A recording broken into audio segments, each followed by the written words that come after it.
Hey guys, welcome back to my YouTube channel unique classes. तो आज से हम जो क्या करने वाले हैं, आज से हम अपना एक अलग कोर्स स्टार्ट करने वाले हैं और वो है आप सभी के लिए यूपी टीजीटी सोशल साइंस। ये मैंने आप सभी से टेलीग्राम ग्रुप पे पूछा था कि आप इसकी तैयारी करना चाहते हैं, तो मोस्टली स्टूडेंट्स ने हाँ किया था। तो देखिए, जो यूपी टीजीटी सोशल साइंस है, इसमें आज हम जो सब्जेक्ट लेके आए हैं ये हिस्ट्री, और आपको पता होगा 2 सब्जेक्ट जो होते हैं वो आपको डिसाइड करने होते हैं, और वो 2 सब्जेक्ट के जो आपको क्वेश्चन है वो अटैम्प्ट करके आने होते हैं अपने यूपी टीजीटी में। आज हमने हिस्ट्री सब्जेक्ट उठाया है, तो देखिए यहाँ पर हिस्ट्री के मैं कुछ क्वेश्चन लेकर आई हूँ, जिसे क्या करेंगे, हम केवल क्वेश्चन समझ के नहीं करेंगे। आपको पता होगा जब हम क्वेश्चन करते हैं तो हम जो है टॉपिक को साथ में जो है पूरा कवर कर लेते हैं। तो जैसे कि हमने DSSS टीजीटी सोशल साइंस में किया था। तो चलिए हम अपना स्टार्ट करते हैं। और आप सभी से एक रिक्वेस्ट है, अगर वीडियो अच्छी लगे तो आप लाइक कर सकते हैं, शेयर कर सकते हैं और सब्सक्राइब कर सकते हैं हमारे यूट्यूब चैनल को, और टेलीग्राम ग्रुप का लिंक डिस्क्रिप्शन बॉक्स में जाकर ज्वाइन कर सकते हैं। तो देखिए, हम सभी के सामने फर्स्ट क्वेश्चन यहाँ पर दिया गया है। मुगल सेना के विरुद्ध लड़ने वाले सिंहगढ़ किले के सफल बचाव में किस मराठा योद्धा की मृत्यु हुई थी? तो जो मुगल सेना है, इसके विरोध में जो ये लड़ाया गया था एक तरीके से युद्ध, इसमें जो सिंहगढ़ जो किला है इसका बचाव करने के लिए जो मराठा योद्धा है, कौन सा ऐसा मराठा योद्धा था जिसकी मृत्यु हो गई थी? और सिंहगढ़ जो किला है उसे दूसरे किस नाम से जाना जाता है, ये भी आप मुझे कमेंट बॉक्स में कमेंट करके बताइए। तो देखिए, जो सिंहगढ़ किला है वो अभी हम देखेंगे कि किस नाम से जाना जाता है। अब मराठा योद्धा कौन से थे जिसकी मृत्यु हुई थी? ऑप्शन ए दे रखा है यहाँ पे चिमाजी अप्पा, बी दे रखा है बाजी प्रभु देशपांडे, सी है तानाजी मालुसरे, डी यहाँ पर है बाजी पासलकर। तो आप यहाँ पर मुझे कमेंट बॉक्स में कमेंट करके बताइए कौन सा आंसर इसका ठीक होगा, और फिर हम इसके जो एक्सप्लेनेशन भी देखेंगे, आंसर भी देखेंगे। ऑप्शन नंबर सी हमारे यहाँ पर करेक्ट है, तानाजी मालुसरे। यही क्या थे? मराठा योद्धा थे जिनकी मृत्यु हो गई थी किसके बचाव में? सिंहगढ़ किले के बचाव में। ठीक है, तो यहाँ पर ये हमारा करेक्ट आंसर हो जाएगा। अब इसके बारे में हम थोड़ा डिटेल में डिस्कस कर लेते हैं। तो देखिए, तानाजी मालुसरे जो थे मराठा राजा शिवाजी के एक सहायक थे। ठीक है, तो आपको ध्यान रखना है, शिवाजी जो महाराज ये राजा रहे हैं, इनके पक्ष में कौन लड़ाई लड़ रहा था? तानाजी मालुसरे लड़ाई लड़ रहे थे। अब देखिए, जो मैंने आपसे क्वेश्चन पूछा था कि सिंहगढ़ जो किला है उसे दूसरे किस नाम से जाना जाता है, तो उसका दूसरा नाम है कोडाना किला। ठीक है, ये ध्यान रखना है आपको, सिंहगढ़ किले को कोडाना किले के नाम से भी जाना जाता है। अब जैसे मैंने आपको बताया कि जो शिवाजी हैं उनके पक्ष में कौन कर रहा था? शिवाजी के पक्ष में थे तानाजी। ठीक है, और औरंगजेब के पक्ष में, क्योंकि मुगल सेना से लड़ाई हो रही थी यहाँ पर, तो औरंगजेब जो है मुगल के रहे हैं, तो औरंगजेब के पक्ष में कौन रहा होगा? औरंगजेब के पक्ष में उदयबान सिंह रहे थे, उदयबान सिंह राठौर इनका पूरा नाम है। और ये जो लड़ाई हुई थी, कोडाना का युद्ध कहा जाता है इसे। ये जो कोडाना का युद्ध था, क्यों कहा जाता है? क्योंकि सिंहगढ़ जो किला है उसके बचाव में ये लड़ाई हुई थी, और सिंहगढ़ जो किला है उसे कोडाना किला भी के नाम से भी जाना जाता है। तो कोडाना का जो युद्ध हुआ था ये 4 फरवरी 1670 में हुआ था, ये ध्यान रखना है आपको। ठीक, तो ये हमारा यहाँ पर ये जो क्वेश्चन था, इसके जो इम्पोर्टेंट जो भी फैक्ट्स थे यहाँ पर कवर होते हैं। नेक्स्ट क्वेश्चन पे चलते हैं। अगला क्वेश्चन हम सभी के सामने है और पूछा गया है, तुगलक वंश का संस्थापक कौन था? तो देखिए, जब हम क्वेश्चन करते हैं, केवल आंसर टिक करने से या फिर आंसर याद करने से सारी चीज़ें नहीं होंगी। आपको उसके जितने भी आपके जो भी फैक्ट्स हैं, जो भी इंफॉर्मेशन मिल सकती है उस टॉपिक से रिलेटेड, वो पूरी कवर करनी होगी। तो फिर आप क्या कर सकते हैं, आप जीत हासिल कर सकते हैं, और आपके मोस्टली जो प्रीवियस ईयर हैं, मोस्टली जो भी क्वेश्चन है वो कवर होते चले जाएंगे। ठीक है, तो देखिए, तुगलक वंश का संस्थापक कौन था? तो तुगलक वंश जो है उसके संस्थापक की बात है, तो फर्स्ट यहाँ पर सिकंदर शाह बोल रखा है, बी यहाँ पर ऑप्शन दे रखा है हमें फिरोज शाह तुगलक, सी यहाँ पर है गयासुद्दीन तुगलक, चौथा ऑप्शन है हमारा यहाँ पर मोहम्मद बिन तुगलक। तो तुगलक वंश के संस्थापक यहाँ पर हमसे पूछा गया है, यानी कि तुगलक वंश की शुरुआत किसने की थी, उसकी स्थापना किसने की थी? तो उसकी स्थापना की गई थी गयासुद्दीन तुगलक के द्वारा। तो ऑप्शन नंबर सी अपना यहाँ पर करेक्ट हो जाएगा। अब इससे रिलेटेड कुछ इन्फॉर्मेशन है वो भी देख लेते हैं। जो गयासुद्दीन तुगलक हैं वो तुगलक वंश के जो संस्थापक हैं वो कहलाए हैं, तो ये तो अभी हमने देखा ही है। गयासुद्दीन जो तुगलक हैं उन्होंने क्या किया था, उन्होंने तुगलकाबाद शहर की स्थापना की थी, ये ध्यान रखना आपको। तो गयासुद्दीन ने क्या एक काम किया है, उन्होंने किया है तुगलकाबाद शहर की स्थापना। ठीक है, क्योंकि हमें अब संस्थापक के बारे में भी देखना है कि उसने क्या क्या चीज़ें की हैं, कौन सी इंपॉर्टेंट चीज़ें हैं, ठीक है। और 1925 में जो लकड़ी का किला है उसके ढहने के कारण क्या हुआ था, गयासुद्दीन की जो है मृत्यु हो गई थी। अब आपको ध्यान रखना है उनकी मृत्यु कब हुई है, 1925 में। किस वजह से हुई, लकड़ी का जो किला है वो ढह गया था, न कि वो गिर गया था, और उस वजह से क्या हो गई थी, उनकी मृत्यु हो गई थी, ठीक है। अब देखिए इब्न बतूता, आपको पता है ये इब्न बतूता जो हैं यात्री रहे हैं, जो जिन्होंने आकर इतिहास की रचना की थी। तो ये जो यात्री रहे हैं इब्न बतूता, उन्होंने मोहम्मद बिन तुगलक के शासनकाल के दौरान ही क्या किया था, मोरक्को से भारत आए थे, ठीक है। तो ये इंपॉर्टेंट है यहाँ पर। नेक्स्ट क्वेश्चन पे चलते हैं। नेक्स्ट क्वेश्चन अपना है उपनिषेध क्या है। सिंपल सा क्वेश्चन है, बहुत इजी क्वेश्चन है। उपनिषेध क्या है? फर्स्ट यहाँ पर हमें ऑप्शन दे रखा है हिंदू दर्शन का स्रोत, बी ऑप्शन है यहाँ पे प्राचीन हिंदू कानून की किताब, सी ऑप्शन है मानव का सामाजिक व्यवहार, एंड डी ऑप्शन है ईश्वर की पूजा। तो उपनिषेध होते क्या हैं? तो उपनिषेध जो है इन्हें वेदांत के नाम से, वेदांत भी कहा जाता है, आपको ध्यान रखना है, यानी कि वेदों का जो अंत की तरफ चल रहे हैं, यानी कि लास्ट में आते हैं ये वेदांत। तो आपके लिए जो सीटेट की मैं क्लासेस लाती हूँ हिस्ट्री की, वो भी बड़ी इंपॉर्टेंट रहेंगी, क्योंकि उनमें हम जो है यही चीज़ें कवर कर रहे हैं, तो वो भी आप सभी देख सकते हैं, ठीक है। अब देखिए यहाँ पर इसका ऑप्शन अपना करेक्ट होगा फर्स्ट, हिंदू दर्शन का स्रोत। तो उपनिषेध क्या रहे हैं, हिंदू दर्शन का स्रोत रहे हैं। और जो ये उपनिषेध हैं उनके बारे में थोड़ी और जानकारी ले लेते हैं। ये जो उपनिषेध होते हैं दार्शनिक ग्रंथ हैं, ठीक है। ये क्या होते हैं, वे आमतौर पर वेदांत कहलाते हैं, जैसे मैंने अभी आपको बताया, और जिसका अर्थ क्या है, जो अंत की ओर जाते हैं, यानी कि वेदों का अंत होता है जब हम उपनिषेध के बारे में देख रहे हैं, ठीक है। उपनिषेध जो शब्द है उसके बारे में जानकारी हासिल कर देते हैं। तो ये दो शब्दों से बना है, उप प्लस में षड। उप का मतलब निकट और षड का मतलब होता है बैठने के लिए, यानी कि जो ये उपनिषेध होते हैं जब इसकी शिक्षा ली जाती है तो गुरु के समीप बैठ के ही इसकी शिक्षा ली जाती है। तो यह शिक्षक के पैरों के पास बैठने की अवधारणा से लिया गया है उपनिषेध शब्द, और यह जैसे मैंने आपको बताया किस तरीके से इसकी शिक्षा ग्रहण की जाती है। जो बृहदरण्यायक जो है ये सबसे प्राचीन उपनिषेध है। तो इम्पॉर्टेंट क्वेश्चन बनता है ये वाला भी आपका यहाँ से। अब चलिए नेक्स्ट क्वेश्चन पे चलते हैं और नेक्स्ट क्वेश्चन देखते हैं। महात्मा गांधी ने किस आंदोलन के लिए करो या मरो का नारा दिया? अब महात्मा गांधी ने ये जो नारा दिया है करो या मरो, ये किस चीज़ में दिया था, कौन से आंदोलन में दिया था? पहला यहाँ पर हमें दे रखा है ऑप्शन सवर्ण अवज्ञा आंदोलन, दूसरा ऑप्शन दे रखा है असहयोग आंदोलन, तीसरा ऑप्शन है भारत छोड़ो आंदोलन, और चौथा ऑप्शन है खिलाफत आंदोलन। तो बताइए इसका सही आंसर क्या होगा?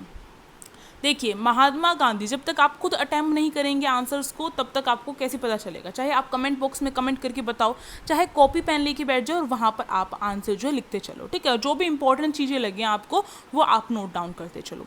तो देखो महात्मा गांधी ने ये जो करो या मरो का नारा है वो भारत छोड़ो आंदोलन में दिया था। तो ऑप्शन नंबर सी अपना यहाँ पर करेक्ट हो जाएगा। अब इसके बारे में थोड़ी हम इंफॉर्मेशन कलेक्ट कर लेते हैं। 8 अगस्त 1942 को क्या था, बॉम्बे के जो ग्वालियर टैंक है, ग्वालियर टैंक मैदान में अपने भारत छोड़ो भाषण में क्या कहा था गांधी ने, करो या मरो का जो आह्वान है वो किया था। तो ये करो या मरो का जो नारा है वो कहाँ पर दिया है जो महात्मा गांधी हैं उन्होंने? ये 8 अगस्त 1942 में जो बॉम्बे के जो ग्वालियर टैंक मैदान है वहाँ पर इन्होंने भारत छोड़ो भाषण दिया था, और उसमें इन्होंने करो या मरो का नारा दिया था, ठीक है। और ये जो आपको पता होगा भारत छोड़ो आंदोलन कब स्टार्ट हुआ है, द्वितीय विश्व युद्ध जब स्टार्ट हो चुका था, ठीक है, तब ये जो है आंदोलन स्टार्ट हुआ था भारत में। यानी कि द्वितीय विश्व युद्ध के दौरान महात्मा गांधी ने भारत छोड़ो आंदोलन की शुरुआत की, जिसे अगस्त आंदोलन के नाम से भी जाना जाता है। इंपॉर्टेंट क्वेश्चन है, अगस्त आंदोलन के नाम से किस आंदोलन को जाना जाता है? भारत छोड़ो आंदोलन को जाना जाता है, ठीक है। एक काफ़ी सारे क्वेश्चंस हमारे कवर होते चलते हैं इस तरीके से। अब देखिए जो अखिल भारतीय कांग्रेस कमेटी है उसके बॉम्बे अधिवेशन में क्या हुआ था, बॉम्बे अधिवेशन के रूप में जाना जाता है, जिसमें अगस्त आंदोलन की शुरुआत की गई थी और भारत में ब्रिटिश शासन को समाप्त करने की मांग की गई थी। तो भारत में ब्रिटिश शासन को समाप्त करने की मांग किस अधिवेशन में की गई थी? वो आपका बॉम्बे अधिवेशन है। और अधिवेशन वाली वीडियो नहीं देखी तो आप देख सकते हैं, लिंक मैं डिस्क्रिप्शन बॉक्स में दे दूंगी आप सभी को, ठीक है। अब देखिए, गांधी ने जो अखिल भारतीय कांग्रेस कमेटी है उसके द्वारा आयोजित एक बड़े विरोध में जो है भारत से एक व्यवस्थित ब्रिटिश वापसी का जो आह्वान है वो किया था। यानी कि अब जो गांधी है वो ये चाह रहे थे कि अब जो है ये जो ब्रिटिश हैं वो अब जो है भारत छोड़कर चले जाएं, ठीक है। इसलिए इस तरीके से जो आह्वान किया जा रहा था महात्मा गांधी के द्वारा। इंपॉर्टेंट जो बन रहा है मैं आपको साथ साथ बताते जा रही हूँ, जैसे कि जो बॉम्बे अधिवेशन है उसमें क्या क्या चीज़ें हुई थी। एक तो अगस्त जो आपका आंदोलन है वो, जिसे हम भारत छोड़ो आंदोलन कहते हैं। दूसरा यहाँ पर जो है ब्रिटिश शासन को समाप्त करने की मांग उठाई गई थी। अब भारत छोड़ो जो ये भाषण है उसमें जो करो या मरो का जो आह्वान है वो किया गया था। अब ये जो भारत छोड़ो भाषण है वो कब किया गया था, 8 अगस्त 1942 को किया गया था, ठीक है। तो इस तरीके से इंपॉर्टेंट चीज़ें आपको खुद नोट करनी पड़ेंगी। अब देखो, युद्ध के बावजूद भी जो अंग्रेज हैं, क्योंकि युद्ध चल रहा था प्रथम विश्व युद्ध, उसके बावजूद भी द्वितीय विश्व युद्ध चल रहा था, तो द्वितीय विश्व सेकेंड वर्ल्ड वॉर चल रहा था, फिर भी उसके बाद भी जो ये जो ब्रिटिश हैं वो क्या कर रहे थे, वो हमारे ऊपर शासन कर रहे थे और अपने आप को, हमारे भारत को आज़ाद नहीं करना चाहते थे। तो इसी चीज़ को लेकर जो है जो गांधी है उन्होंने क्या किया था, अब जो है ये फैसला उठा लिया था कि ब्रिटिश को क्या करना है, भारत से बाहर निकाल देना है, ठीक है। एक इम्पॉर्टेंट चीज़ और है यहाँ पर, ये जो आंदोलन रहा है भारत छोड़ो आंदोलन, इसकी स्वर्ण जयंती मनाने के लिए जो RBI है, भारतीय रिजर्व बैंक है, उसने क्या किया 1992 में 1 रुपये का जो सिक्का है, 1 रुपये का जो सिक्का है उसे जारी किया था, ठीक है, स्मारक के रूप में, ठीक है। आपको ध्यान रखना है, भारत छोड़ो आंदोलन की स्वर्ण जयंती मनाने के लिए RBI ने 1992 में क्या किया था, 1 रुपये का स्मारक सिक्का जो है वो जारी किया था, ठीक है। तो यहाँ पर हमारा एक और क्वेश्चन कवर होता है, ये जो 1 रुपये का सिक्का है वो कब जारी किया गया था, ठीक है। तो ये भी हो गया हमारे यहाँ पर।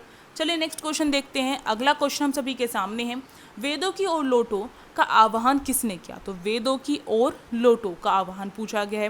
पहला ऑप्शन है MK गांधी, दूसरा है BG तिलक, तीसरा है दयानंद सरस्वती और चौथा है उपरोक्त सभी। तो वेदों की ओर लौटने को लेकर जो दयानंद जो सरस्वती है उन्होंने इसका आह्वान किया था, तो अपना C ऑप्शन यहाँ पर करेक्ट हो जाएगा। और इन्होंने जो आर्य समाज है उसकी भी एक तरीके से स्थापना की थी, ठीक है। अगला देखो, अगला चुनहुद्रो। चुनहुद्रो डैश के लिए प्रसिद्ध है। चुनहुद्रो जो शब्द है, क्या इससे आपको कुछ समझ में आ रहा है कि ये किसके बारे में बात हो रही है। ये आपकी जो है हड़प्पा है उसके बारे में यहाँ पर बात की जा रही है। हड़प्पा का एक बहुत प्रसिद्ध जो शहर है चुनहुद्रो है।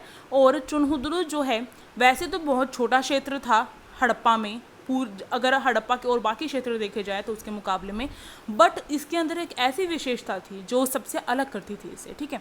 तो किसके लिए प्रसिद्ध था वही चीज़ यहाँ पर पूछी गई है। तो पहला ऑप्शन है जहाज निर्माण, दूसरा ऑप्शन यहाँ पर दे रखा है कपड़ा, तीसरा यहाँ पर ऑप्शन दे रखा है शिल्प कौशल और चौथा ऑप्शन दे रखा है यहाँ पर हमसे उपरोक्त सभी। तो इसका आंसर क्या होगा, चुनहुद्रो जो है वो शिल्प कौशल के लिए बहुत ज़्यादा प्रसिद्ध था, तो अपना ऑप्शन C यहाँ पर करेक्ट हो जाएगा।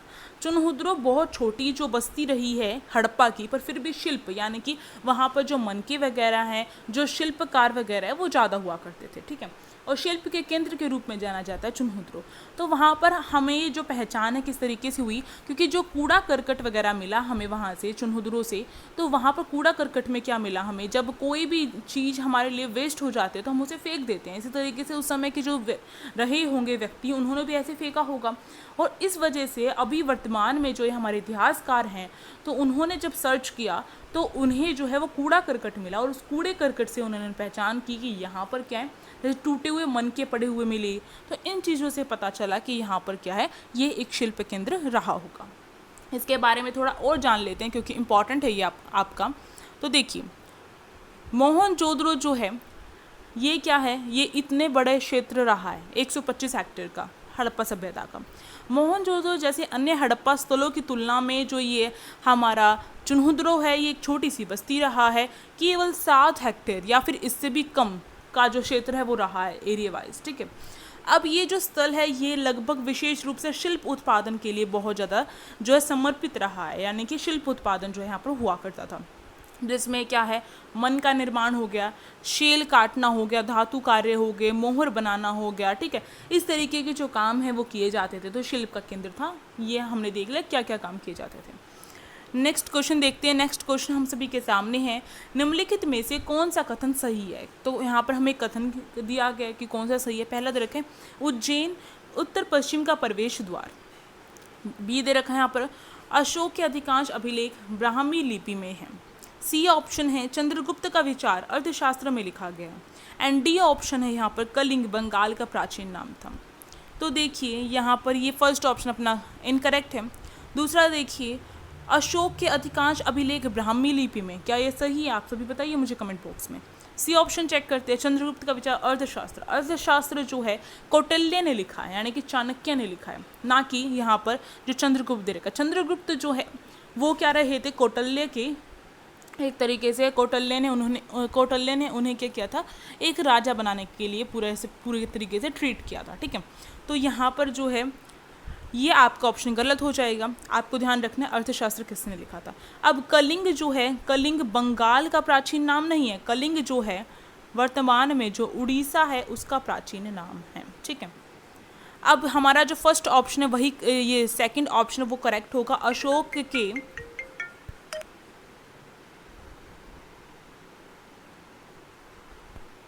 अशोक के जो अधिकांश अभिलेख हैं वो कौन सी भाषा में है, ब्राह्मी लिपि में लिखे गए हैं। तो ये वाला ऑप्शन हमारे यहाँ पर करेक्ट हो जाएगा और इसके बारे में थोड़ी और इन्फॉर्मेशन कलेक्ट कर लेते हैं। तो देखिए अर्थशास्त्र संस्कृत शब्द है जिसका अर्थ होता है आर्थिक विज्ञान, यानी कि जो अर्थशास्त्र है अगर इसका मतलब तो यही होता है, और ये संस्कृत शब्द है, आपको ध्यान रखना है। पर अर्थशास्त्र में जो है कौटिल्य ने पूरा क्योंकि कौटिल्य राज दरबार में रहा था चंद्रगुप्त मौर्य के, तो उसने पूरा मौर्य साम्राज्य के बारे में बहुत चीज़ें ऐसी बताई हैं जिससे हम मौर्य साम्राज्य के बारे में रचना कर सकें। ठीक है, उसके बारे में जान सकें। तो आपको ध्यान रखना है। और कौटिल्य कौन था, वो जिन्हें चाणक्य के नाम से भी जाना जाता था, उन्होंने अर्थशास्त्र की रचना की है। कलिंग जो है आपको ध्यान रखना है, ये कहाँ का क्षेत्र है, गोदावरी और महानदी जो है उनके बीच का जो तटीय क्षेत्र है वो कलिंग कहलाता था और वर्तमान में उड़ीसा कहलाता है। ठीक है, सबसे प्रसिद्ध अगर मौर्य शासक की बात की जाए तो वो अशोक है। और आपको ध्यान रखना है जो हिस्ट्री है उसमें अशोक ना लिख के अशोक लिखा गया, यानी कि ऐसे वाला से का प्रयोग किया गया है इसमें। ठीक है, ये चीज़ आपको ध्यान रखनी है। जो क्या रहे थे, अशोक ऐसे शासक रहे थे जिन्होंने शिलालेख के माध्यम से अपने जो संदेश है अपनी जनता तक पहुँचाए थे। शिलालेख हो गए, अभिलेख हो गए। ठीक है, अब देखिए जो अशोक है उसके जो अधिकांश जो शिलालेख है वो तो प्राकृत भाषा में मिले हैं और ब्राह्मी लिपि में जो हैं वो लिखे गए हैं, और जो अभिलेख है वो ब्राह्मी और खरोष्टी लिपि में लिखे गए हैं मोस्टली। तो ये ध्यान रखना है आपको। नेक्स्ट क्वेश्चन देखते हैं। नेक्स्ट क्वेश्चन है, गांधी जी ने 1919 में किसके विरोध में सत्याग्रह शुरू किया। तो गांधी जी जो रहे हैं,